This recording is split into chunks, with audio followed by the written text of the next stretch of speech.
from my standpoint, and I hope some of you are in better shape temperature-wise than I am for the rest of the afternoon. But you have chosen to indulge us for a short period, and what I intend to do is provide you some of the information I would love to have known about, or at least have had brought to my attention over a decade ago when I first started my third iteration in careers. And I will tell you up front, Talbot has alluded earlier to the fact that I am a non-academic geographer, and I am trying desperately to correct some of the non-academic part with some of the coursework at Penn State and other wonderful ESRI button-pushing instructions, some of which I've done well at, some not so well, but that's for another story.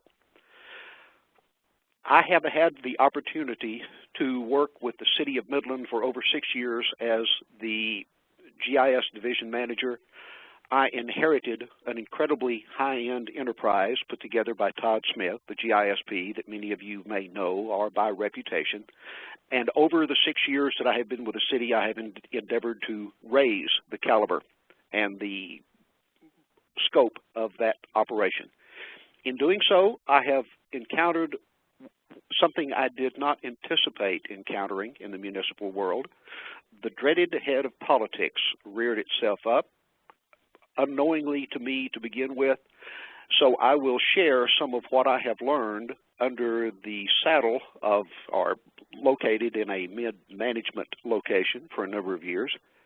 And what I will try to do is keep this at a 30,000-foot level. We're not going into a great deal of model or simulations or discussions about personality complexes, but we'll try to keep this simple because I do belong to the Tell It Like It Is club, and I need to have it simple in order to understand it for myself. The presentation will consist of 3 segments, the shortest of which will be the About Me, because I believe if you are to hear some comments that I make about the political system and what you might want to avoid, you need to have a little background into whether or not you can decide if I know what I'm talking about. And before we can move into politics, we need to discuss what a normal GIS implementation consists of and some of the training that most of the people on this call are far more well-versed at than I. Then we will move into what the politics mean and what you might be able to do to mitigate some of those before you get too far down the primrose path.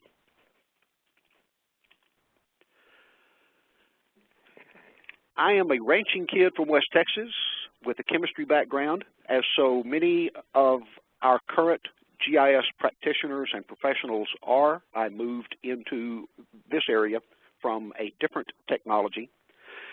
And you could very easily call me a slow learner because had I recognized what a geography degree or GIS would have done back in the 70s when I was in school and things were just beginning to get off the ground at that point, I would have grabbed hold of this technology with both hands, and you could not have shaken me out. At the moment, the statement I'll leave you with after looking at these particular descriptions is that I have no intention either of dying or retiring because I am having entirely too much fun at this phase of my life as a professed geospatial professional, and I do not intend to leave my job to the kids who are coming up and clawing behind me. For those of you who are geographically challenged from a Texas standpoint, this is where I work in the Midland-Odessa area. And again, we are the heart of the Permian Basin from a fracking capital area. What I get to do in terms of running, or in addition to running my GIS enterprise, I am the right-of-way manager for the city. They determined that, and rightfully so in my opinion, that GIS is one of the best right-of-way tracking mechanisms that you could use. So I've had the double privilege of working with the city and getting in touch with what's taking place on the oil and gas side. If you have implemented either for the first time or worked with an expansion in a GIS enterprise or technology or some associated program, you will recognize that there are at least 2 sides that you've taken a look at And if you have done your planning correctly, you have focused on the technical side and the project management side in one form or another, if not an integration of both. What you have probably encountered, whether or not you recognized it at the time, or whether it caused you a problem somewhere along the way, is the political side, which is relatively unseen, or at least it was from my side of the block. If you search the GIS literature, or if you undertake any program, whether at Penn State or elsewhere, project management will probably be one of those areas that you encounter. And from my standpoint and experience, that's been one of the more valuable perspectives that I could obtain in looking at a project of any type, much less an IT or a GIS enterprise. The project management side will allow you to rise to a high level to look at the entire sweep of the project, from planning through the different phases that are required through implementation. But in the books that I have looked at, with very few exceptions, the realm of politics and the political considerations have not been mentioned. What I'm hoping to do today is at least raise that to your knowledge so that you'll have a better idea of what to look for before you get into the phase or recognize what has happened to you on a past project. What I consider the Bible in the industry is that which Roger Tomlinson put out, currently in its 5th edition. At least I'm not aware personally that there is a higher edition at the moment. This is the Bible for what people will do in running through a 10-step methodology that's only a description, as we all understand, in where you start. In Roger's world, and what I've looked at overall, planning is the most important consideration. You can't implement a project without looking at it from every facet, and the technical standpoint is one that's incredibly important. Most of us here, well, I'll make that a broader statement. I believe that everyone on this call would recognize that GIS is an enabling technology. It's one that has the goal and the desire to break down silos. Personally, I have not seen a database or any kind of an information list that I could not make use of and did not want to integrate into GIS, use that as an analysis for my data, and ship it back out the door, knowing that there would be a number of people who would benefit greatly from that.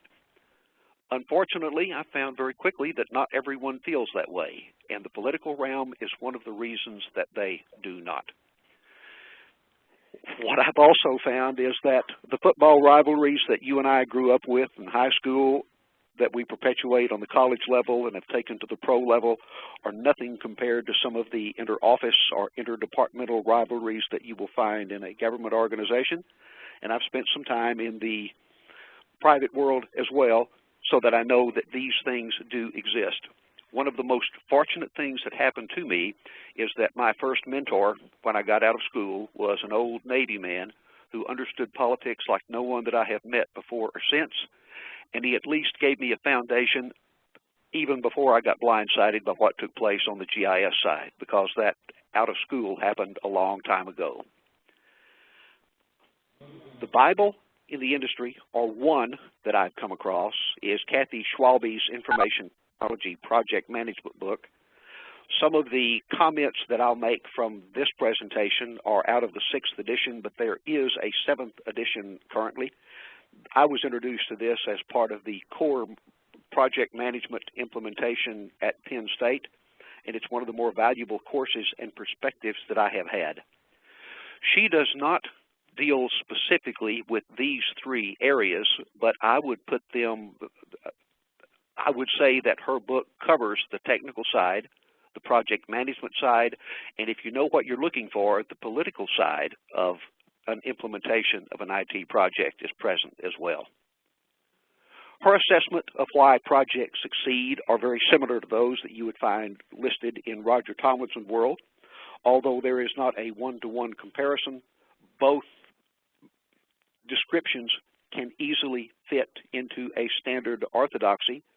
And as you run through this, what you will find is planning and user involvement which is the front-end needs analysis, understanding what your particular customer or group responsible or requesting the delivery or the implementation or the results of what you're about become as important as anything you can do in the project. There's a flip side. In terms of what makes a project succeed, one of the startling revelations I found, and this came from an article that David Hamill wrote several years ago. You will still find it on the web as part of the GEO community group. His statement is that only 16% of IT or GIS projects or information systems project, and I have broadened this to include this entire sector, are completed on time and under budget. That means the vast majority, the overwhelming majority of IT projects don't succeed. And he lists a number of areas that are particularly important to participate in this lack of understanding. Poor planning is number one. Lack of corporate management support, poor project management, and a lack of customer focus and end-user participation.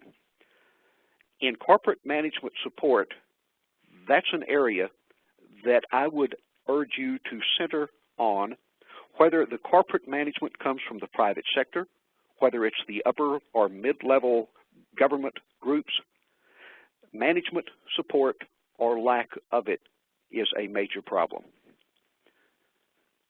One of the areas that was the most important thing for me to understand is I can do all the needs analysis that I might think necessary for a project.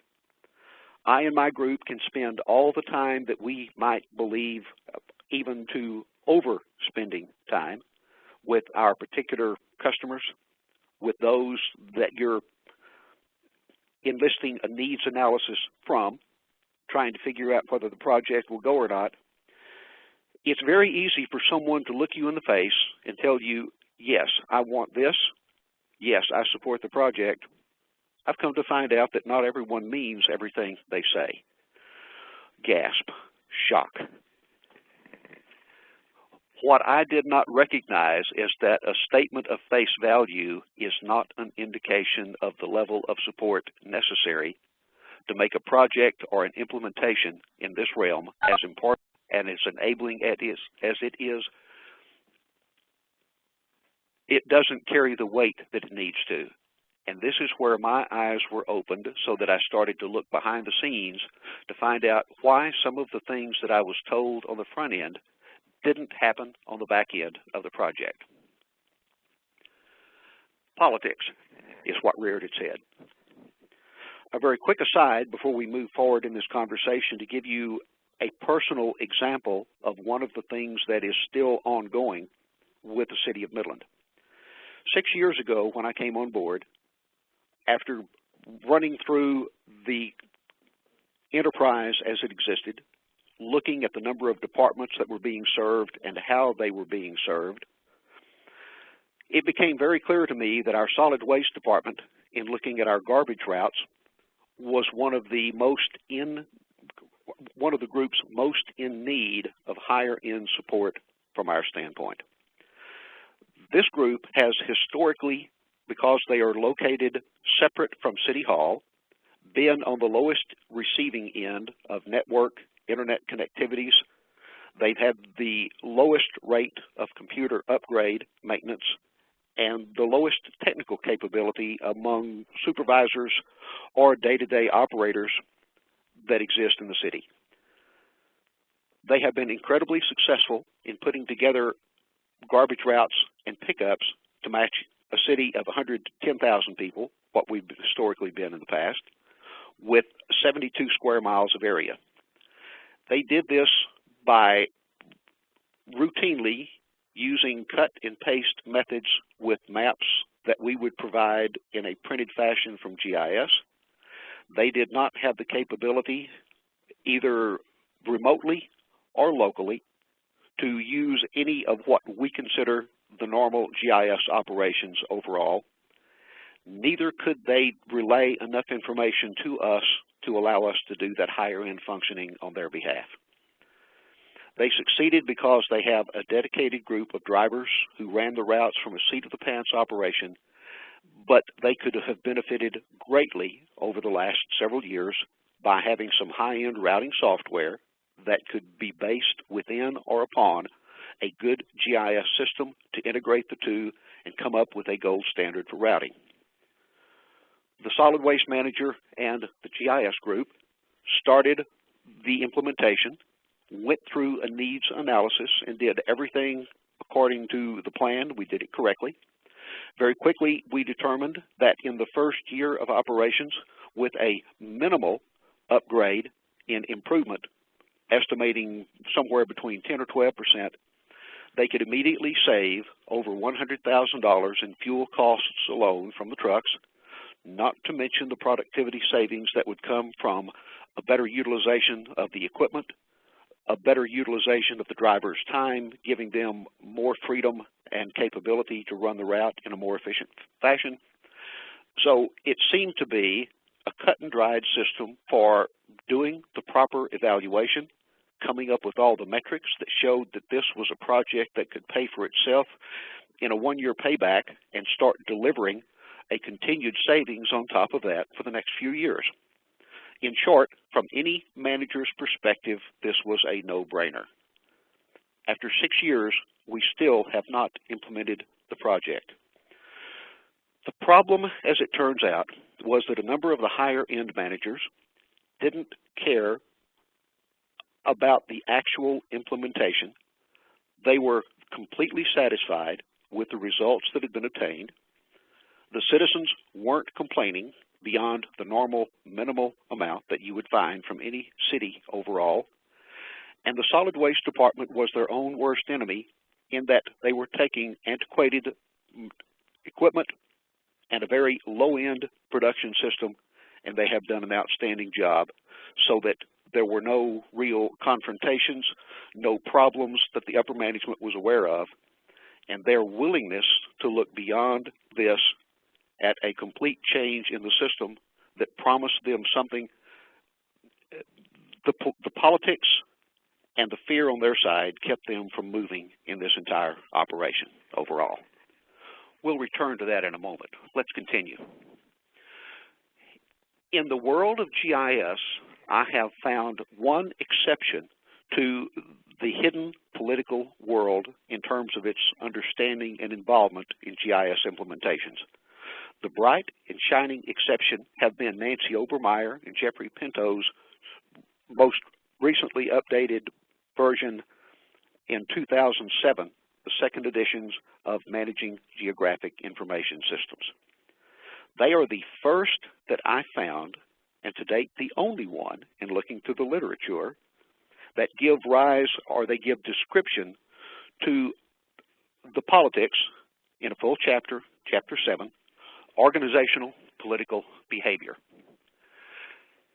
They recognize that this is an integral part of a GIS implementation in terms of political behavior being something that every organization possesses and needs to be looked at.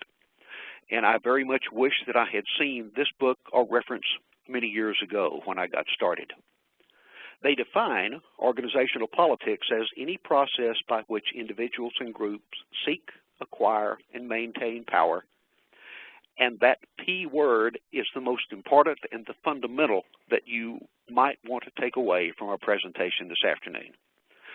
Improved productivity, return on investment, improvements in the technical side, doing more with less, all the normal reasons that you and I can see to bring a GIS or expand an operation with all the residual and integral improvements that we can find come down to whether or not those in power believe what we are telling them, or whether or not it will change the foundations of their day-to-day existence to the point that they can support, or if they will oppose. One of their fundamental tenets with which I will agree after seeing the corporate world and the municipal world and in a number of iterations now. Many Americans, I will say most, are ambivalent about power and politics or with its dynamics. Let me turn that phrase around. You and I don't care much about politics. And with that, we would normally, with some exceptions, granted, but you and I would normally shy away from a political discussion. We have become too smart to engage in anything of the sort with our coworkers. Politics to us generally means Washington and the things that take place from the federal government standpoint. The best example I can give for this ambivalence is that in what I have determined after years within a municipal structure, the upper management group is loath to confront or work with confrontation of any kind. They love status quo. They love and desire still waters. And if any change appears to threaten, ripple the surface, or cause problems in that regard, that change will be avoided at all costs. The City Council is loath to take on the citizenry outside to which they report, or the developers or the engineering firms that come to the city for proper support and projects. City management is loath to upset the City Council and anything that the City Council has a problem with, which includes the citizenry, unpopular actions that may be more productive but that are perceived as tax expenditures in a wasteful fashion. Mid-level city management, with some very few exceptions, are loath to confront or cause problems for upper city management or anything that would cause them heartburn of any kind, and so on through the organization. This exists to some extent in a private capacity because governments are organizations and organizations are governments, but probably it's much more so from a government or quasi-government organization than it is in the private sector. But user politics is an extremely important factor in whether or not an IT, IS, or GIS product will succeed, and it is directly related both to the executive support and the user involvement and works its way from the top of the organization down and through the bottom.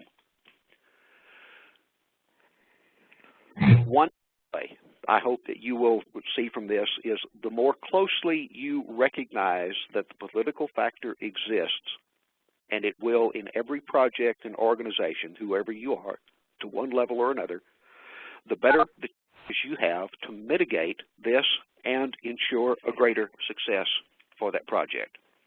So the question is, how do you mitigate something that is probably present but maybe not as obvious? And there are no magic solutions that I can give you, or at least none that I've found to work with, but there are a number of things that you can do to mitigate the problem and increase the success that you can bring to a particular implementation. First of all, you have to acknowledge that politics exists, even if it's not apparent or you can't recognize it. Always listen to the conversations with the people you're dealing with, the people you are looking to serve, and the management levels above them, and try to interpret what it is they say from what it is they mean. In this particular area, someone who is an insider in implementing a GIS, and by that I mean a GIS manager working within a government organization or a manager within a private organization, as opposed to an outside consultant who is being brought in to assist a group or group of departments to implement a GIS. With what I have seen from my perspective and the conversations I've had with a number of project managers and consultants on an outside basis, they are at a great disadvantage because they don't have the experience that you or I have in negotiating the internal politics and an understanding of what managers may be truly supporting the project and where problems will arise. And they have to pay particular attention to this if indeed that they are even aware that the political structure can be present in helping you or me bring the project to fruition and carry it to its proper result. To take steps to determine what the political windows look like, you have to do the same needs analysis that we've talked about before, but you need to do it from a devil's advocate standpoint at every position and at every portion of the planning project. You will have to pay attention to the body language. You'll have to make sure that you have the full discussion with individual members in a meeting room, but it may be necessary for you to find time in a one-on-one conversation with people outside of a room where you can get them to open up in ways that they may not be willing to do so in a general meeting overall. One of my problems in the past that I was all too willing to take a general comment as in a part of a meeting and assume that that represented the true feelings of an individual involved until I became a little more aware of the fact that people lie. Again, shock and horror. And maybe that's too bald-faced a statement. It might be more appropriate to move back and say people are not willing to share their true feelings when it comes to a mixed group of managers in a meeting, particularly when a number of upper-level people are present. Beware of some of the results you have that come out of organizations or conversations of that type. One of the most important things that you can do to overcome this or to ensure the success of a project is to find an appropriate champion in the organization who will assist you in carrying it forward. And almost without exception, the champion that you're looking for is someone as high in the organization, definitely higher than you are, unless you happen to be the CEO or the full chairman of a particular group, deciding wisely that this world of GIS needs to be expanded for your people. Otherwise, the lower your champion is in the organization, the more difficult it will be to carry this forward and to have someone who can overcome even some very real or heavy involvement from a political objective. And I can't stress enough that you will need to look behind the scenes at all times, almost becoming a chameleon, so that you question everything that you have heard and everything that people have told you about that project. And I can't stress enough that second-guessing every step and point of that project along the way is some of the most valuable time that you can provide to that project to make sure in the final analysis it moves forward as it's supposed to. With this, I come to the formal presentation conclusion. I hope that I have made some semblance of sense along the way. I will apologize for leaving on the table the magic bullet, but if you have that, I would love for you to share it with us so that we can all participate in that regard. Talbot, I'm wondering at this point what you might have gotten in the way of questions or concerns that we might want to address. I will turn this back to you.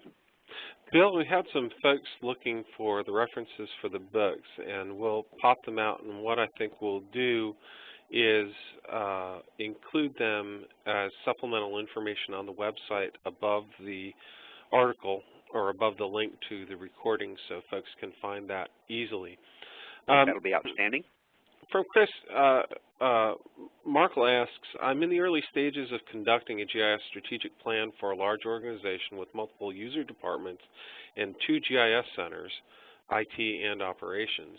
Do you have any advice for navigating these waters, particularly working with the 2 GIS centers? He's contracted by one of them. And Chris, I'm going to unmute you so you can kind of follow this dialogue as well. So you're unmuted now, and we'll take a minute and let you two kind of talk about this. Chris, that's a very interesting operation. What I've heard you ask is that there are 2 current GIS groups that are working with the organization, and you're looking to either expand what's taking place or to bridge the two. Have I understood the question correctly? Not exactly, no. Then, by all means, reorient me so that we can discuss this correctly. Oh, you know, it sounds like he's in a noisy place, Bill. I'm going to mute him back. Okay. It sounds like he's writing a strategic plan for a large organization that potentially has two competing GIS centers in terms of the organizational structure, and that one of those centers is being given the lead. So there's probably some competing interests there. How might he best approach that? And after that, we have another question from Mark that we'll get to. Okay, Chris, I see three areas of concern that you will need to address as part of your needs implementation and in this project going on early on.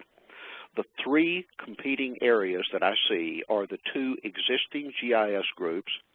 It is conceivable, without knowing more than I do now, that you would be well-versed to look at both their current histories and the makeup of the managers that run both to determine whether either would be willing to take a more subservient role than what might historically have been the case.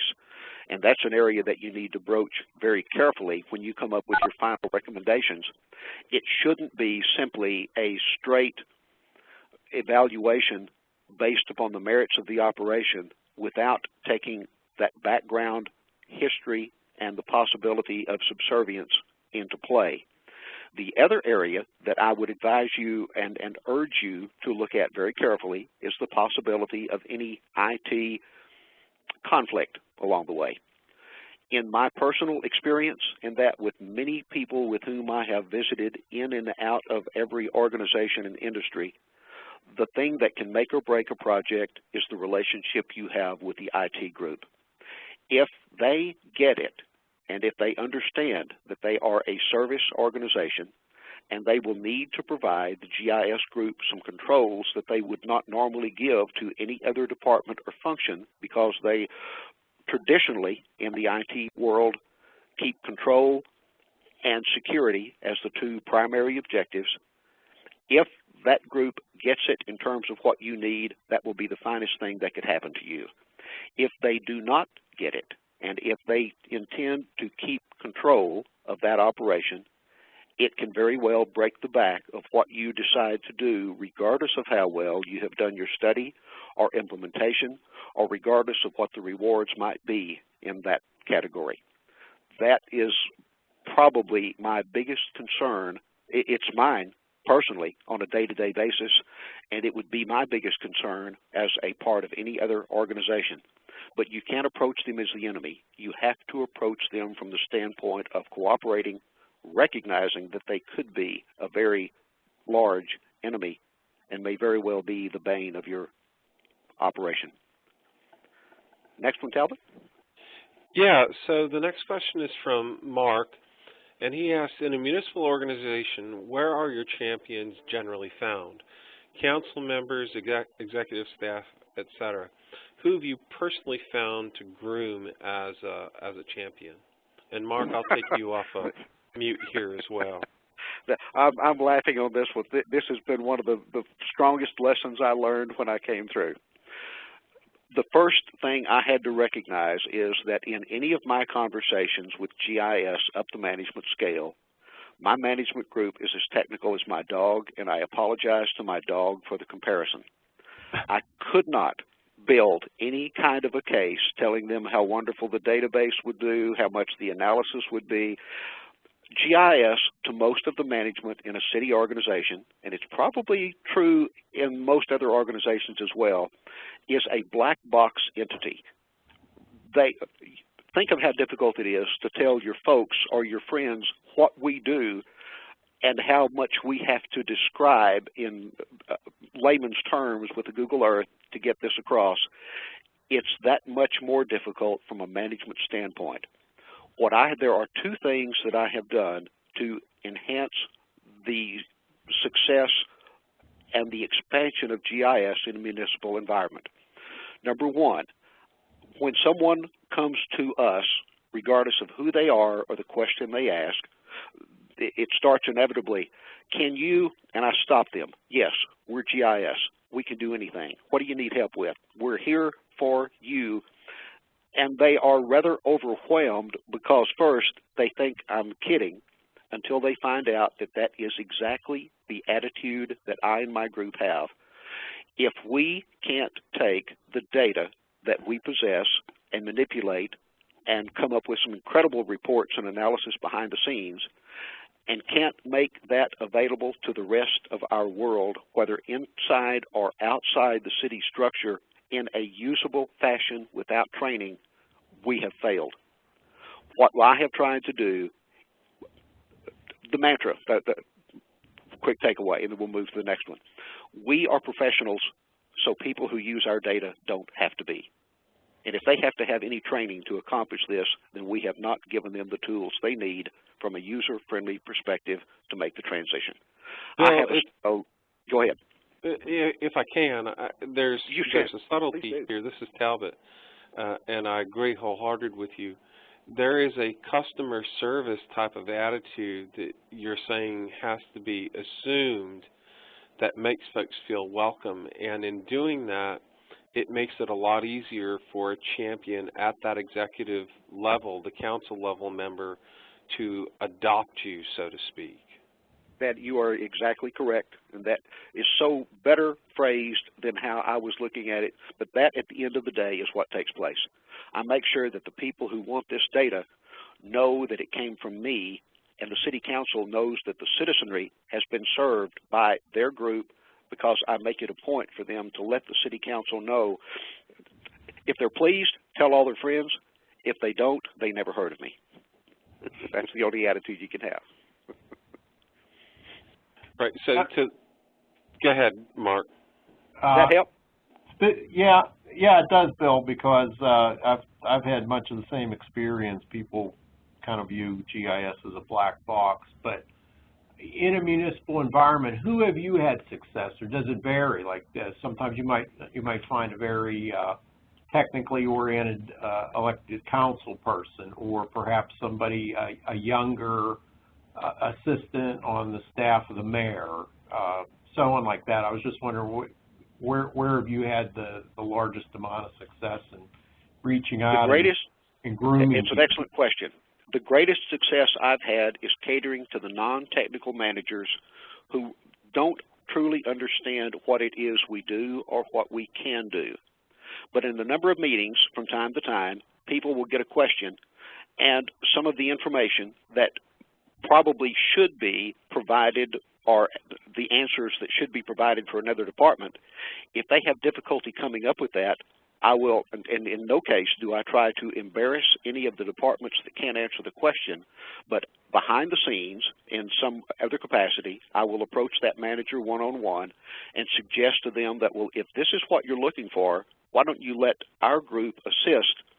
And over time, and I make sure that I don't offer this unless I know what's going on and can provide an answer. I have provided a consistent foundation of accuracy.